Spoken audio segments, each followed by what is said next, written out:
What's going on, guys? So I am really excited about this session because I have a good friend of mine and a legend of East Tennessee, Mr. Matt Chitwood. Matt, say hey.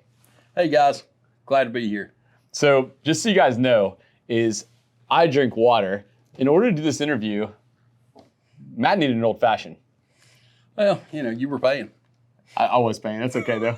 So he's cheap talent, So, so Matt and I, we figured this would be an awesome place. It looks like we're in a Sizzler, and for those of you guys who have Sizzlers around you, it's one of my favorite places to eat. I think they are up in Tennessee too, right?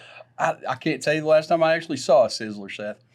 I guess that's a good point. Yeah, you're a good cook, so. No, my wife is a good cook. Yeah, she still owes me some pickled. What is it? Pickled carrots. Yeah, she makes some. She does a lot fresh out of the garden. Dude, it's unbelievable. So well, listen, guys. So Matt runs an awesome company, Critter Wranglers, out of Tennessee. Been in business quite a long time. How many years have you been in the whole business? So I've been in the industry for 24 years now. Wow. Had run my own company. Started off with wildlife back in 2010. We went out on our own and started Pest in 2014. Isn't that crazy? It is crazy. Like you look back, it's pretty nuts, man. It's a long time. I mean, you guys are essentially like the local market leader where you're at for the most part at this point. For what we do, yes, we are. Do you ever take a step back, going, "Hey, man, I worked in the field. I was a technician, and now you're the best at what you do." Like, do you ever think about that? I don't really look at it like. You just go to the next job, right? We just go to the next job. I've got some good guys, so we owe all our credit to them. They're out in the field every day making it happen. Yeah, I feel fortunate, man. I feel fortunate to know you guys. They're hardworking guys. They are. They care a great deal about the customer, and which really makes a difference, Yeah, I mean that's important to us. That early on, that's a value that our company holds dear is taking good care of that customer. Yeah, and it actually makes me think about something. So Matt, we've worked together for how long now? 2 years? Yeah, about 2 years, something like that. And so you made a statement to me a long time ago, and you probably don't remember the statement just because it was in passing, but you said, we'll do anything for our customers. We want them to feel like they're part of the family is essentially what you said to me. Right. And so I think what would be really good is I'd love to hear your perspective on the customer, because I think your approach to the people is something that a lot of companies forget about. When you live up in an area where y'all live at, that's really important, right? I mean, I don't know that there's anything outlandish about the way we treat our customers. We believe in the golden rule. Yeah. You do unto others. So I tell my guys, you're going to feel bad if you go out to a customer's house. You've got, say, an elderly customer needs a light bulb changed. Yeah. You notice that it's out. You've got a ladder there. Go ahead and take care of that. You're going to feel bad if she tries to do that herself and falls, hurts herself. Yeah. What have you. So that's ingrained in my guys, and we hire people that are naturally, customer driven anyway.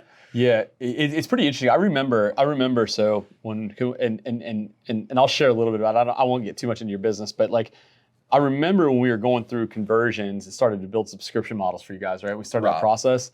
And I remember on the one route where we were we can't keep going inside the house, right? Right. And it took us a while to get the guys buy-in on that, because the guys had such a personal connection to the customer. Yep. And they cared so much. Do you remember? That was a hard part of business, man. We really had to drive home and show our technicians and prove to them that the model we were moving to was still effective and the best thing for the customer. Yeah. We're limiting that client's exposure to product over time. We're not doing the old go in and spray every month. Every time you're there, applying product inside a gallon out of a B&G. Yeah. That's really old school, but that's how I was brought up in the business early on. So it took a while for me personally to adopt that change.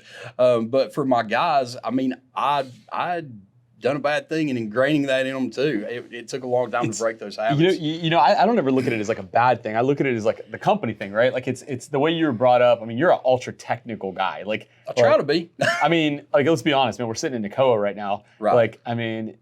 There's not a job you can't do in the pest industry at this point. For the most part, that's correct. That's pretty cool, right? So when it's hard because because I think as we build these businesses, it's the shift of being the best technical company to the best, really the best like revenue-based business, right? Like that's really what we talk about, but it's really hard for a lot of people to make that shift. And I mean, to go, hey, I want to go spend 3 hours at a customer to be sure every single ant is done, and we're using the most expensive, best products. Right. To go, and hey, maybe it's okay if it's not the absolute best service, but it's good enough to make the customer happy. That's a hard mindset. Right. The customer is going to be happy. And at the end of the day, we're going to honor that. If they have problems, we're going back out. Yeah. So it's in my guy's best interest to go out and take care of it the first time, but it perhaps doesn't have to be done in the same way that it's historically been done.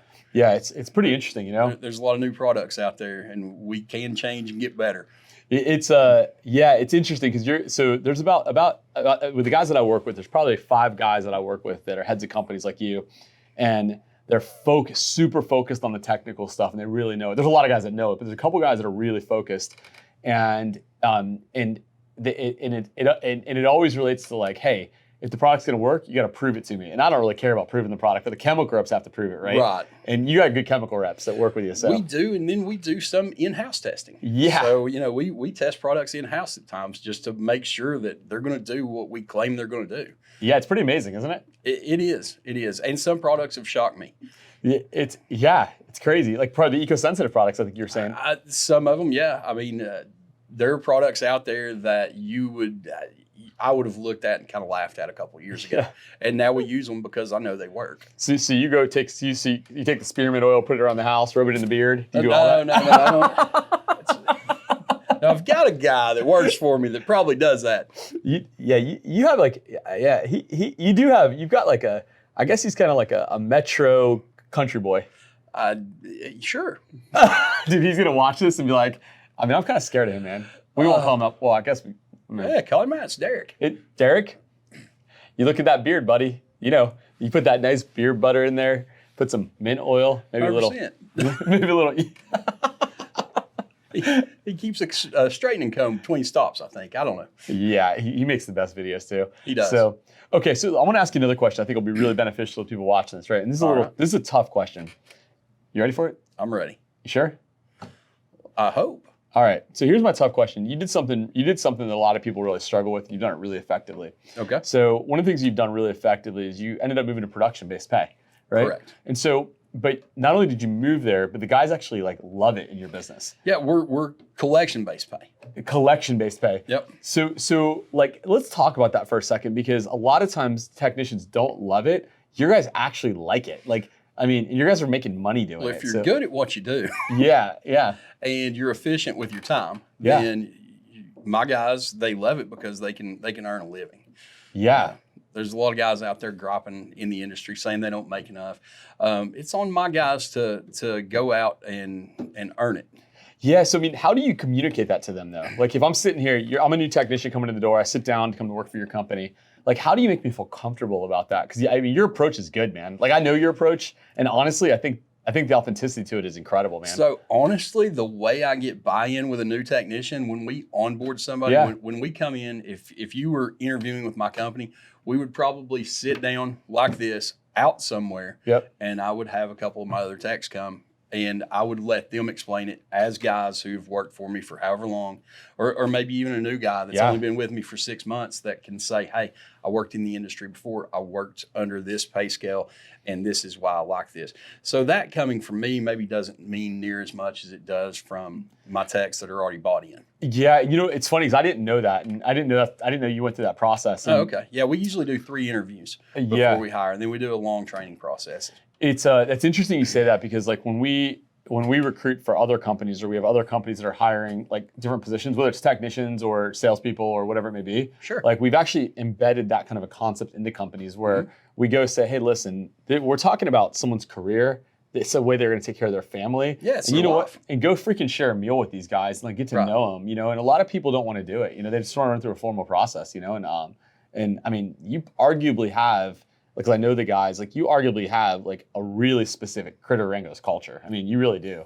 I mean, and we've worked hard at that over the years. Oh, it's sure. It's intentional. It's not anything that just accidentally happened, but it does take time. Yeah, it's pretty cool. So I think it is. I love it, man. So well, listen, man, is there any pieces of insight that you want to like look in that camera and you're like, hey, guys who have been in this industry a long time, like here's something that I want to say that is beneficial to you. Is there anything you want to say? There are probably a few things. I would think, number one, take care of your people. Yeah. Ultimately, they're the ones that are out there making you look good or bad. Yeah. And the better you can take care of them, I think the stronger that's going to show to the client down the road. I think another thing is invest in their education and yours. We've been very involved in continuing education beyond what maybe is required by the state for a long time. Like the NUCO events or the WCT events or coming to Energy and, being involved with Pest Daily. I let my techs go through Pest Daily and learn from some of those programs. I think you just empower your people and you'll do better long term. Yeah, it's pretty interesting, and I know earlier today I did the interview with Shane, and Shane brought up a really good point. Shane Dietrich, he brought up a good point. He said, he's like, hey, what do you feed $1 million racehorse? And I don't know if you heard it, but he said, what do you feed $1 million racehorse? You feed them, right? Right. And like the comment I made to him was, hey, well, what if all your people are $1 million racehorses? And I think that you treat your guys like that. I mean, most people don't make the investment like into their staff like you do, and it's pretty amazing. I saw a post a couple weeks back on, I think it was LinkedIn, I don't remember, but a head of a company made a comment, and I don't even know the company, I've never heard of him before, right. But he made a comment that said, hey, rather than paying your guys more, train them so they make you more money. Yeah. And I was like, why don't you just do both? Yeah, you do both. Sorry, I didn't follow that exactly, but yeah, I'm with you. Yeah, you guys do both. Yeah, we do both. Yeah, I mean, how many guys do you have here at NUCO? So I brought 4 guys with me, and my investment. wife came as well, and she's part of the company also. Yeah, that's a big investment, man. So it's pretty cool. Well, I mean, you got guys out in the field doing their thing. You got to give them the tools to succeed, right? Yeah, it's awesome. So you ready for your fun questions? Okay. You ready? Let's go. All right. So for those of you guys who don't know, Matt and I are good friends, and we've been out quite a few times. So Matt, if you, I don't know where this question's going, Seth. Did you see that nervousness he just got? All right. So of all the places we've ever went out and eaten dinner, what was your absolute favorite one? We got to be with Kelly and his wife at Morimoto's. That was probably the best. I would agree. I was curious if you still believe that now. I believe that. And what's funny is my wife did not like sushi before we went on that and went out to dinner, and she absolutely loved it. And not only did she eat sushi, she ate sushimi.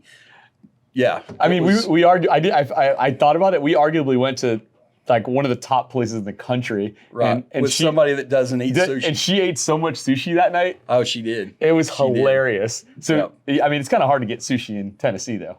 Well, you can. It may be a little questionable. All right, you ready for the next question? All right. Next question. So I go up to Tennessee quite a bit, right? Right. So do you guys go to the moonshine places or no? So I've been known to sample some of the moonshine places. Being from East Tennessee, that's not real moonshine. It's taxed. So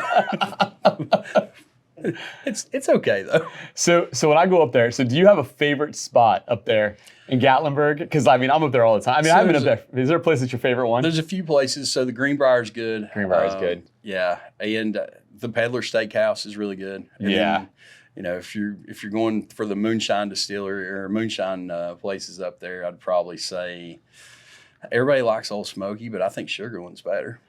I agree with you. So kind of a fun fact. I don't know if I ever told you this. So for those of you guys who have ever been up there before in Gatlinburg, they give you, it's like free or $20. It's free, I think, basically, to taste the moonshine, whatever it is. I think they did have to start charging, but it's small, maybe $5. So just some kind of fun fact. So we've been going up there for years, and my son, because you go up there, it's like a family vacation place for the most part. And so my son, my father-in-law is up there all the time. And my son got so accustomed to checking these places out with my wife and I that underneath, when you go into these places, underneath all the kids kind of line up and they sit underneath the bar. Yeah. And the kids all play video games while their parents are like hanging out. It's hilarious, actually. It is pretty funny. And the kids love it because you walk out after a couple shots of moonshine and then the kids start hitting you up. So, and I would say there's probably more dumb stuff bought in Gatlinburg than anywhere else in the country. You walk out of these places and these kids hit you up. I walk out of them, and the first thing I want to buy is a sign for my wall. Yeah. I think you might have bought some signs for your walls. Yeah, we've had a couple of those times up there. But I will say, I wouldn't mind hiring one of those guys that works at the Moonshine place. They're so good. They'd be great pest control salesmen, or at least upsell. They could upsell some product, because every time we go in there, my wife ends up with a tote bag. And well, the question is, are they good sales guys, or do they give us so much moonshine that we just buy whatever? It could be that. How do we incorporate that into the industry? Just start giving moonshine to everybody. Yeah, there you go. It is East Tennessee.